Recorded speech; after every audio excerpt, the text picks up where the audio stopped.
You know who you throw Friday? Do you Not, know the first guy? Not yet.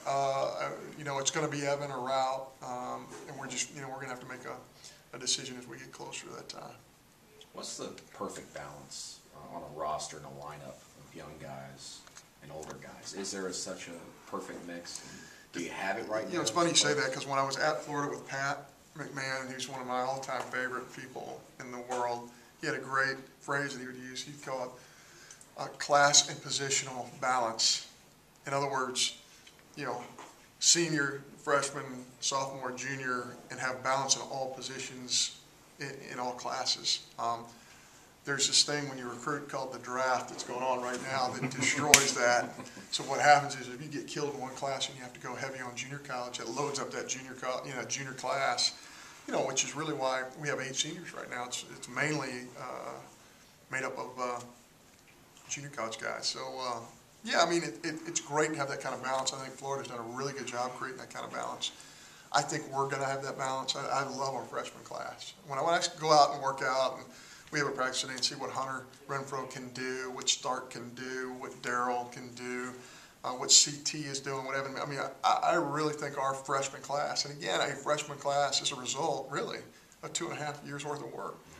I mean, you just don't, the freshman class just doesn't happen during the signing period. I mean, it happens way off in the future, and I can't tell you how much time Lane Burroughs and Butch Thompson put into those guys, the research that they put into those guys to put them in place. And now all, hey, it's my first year in school, and we want a regional, and we're going to a super regional. I mean, all this stuff is, in my opinion, how you build, you lay the foundation for everything's going to happen in the future, because those freshmen are going to come back.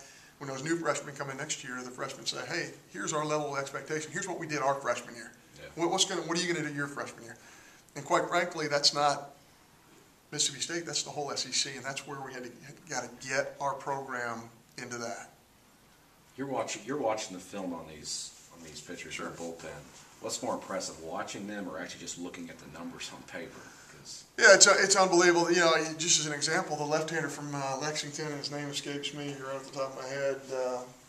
That's Florida. Mirande. Yeah. I mean, he's a Lexington kid. We recruited the heck out of him. I saw him pitch so much in high school. He was born and raised in Florida, and then he moved to Lexington, when he got to high school. But, that guy was 94, 96 against us through 3 innings in relief. He's like a middle guy. Like their middle guy is one of the best guys in our league. I mean, you've got a great pitching staff when a middle guy is that good.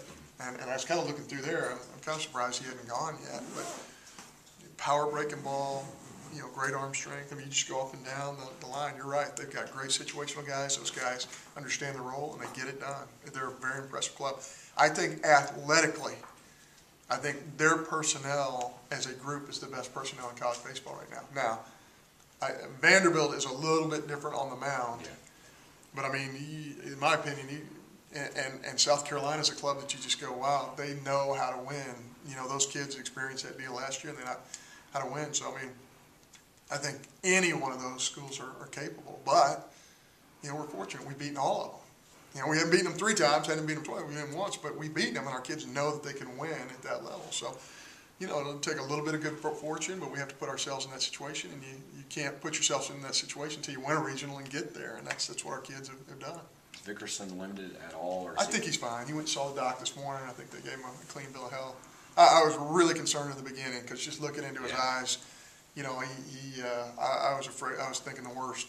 But how nice is it you shove a freshman in there and he gets 2 hits, bang, bang, and makes some good defensive plays. I mean, what a great experience for Frazier there, too. So every time a negative has happened to us, or in recent times, there's been a positive that's followed. Okay? Thank you, guys.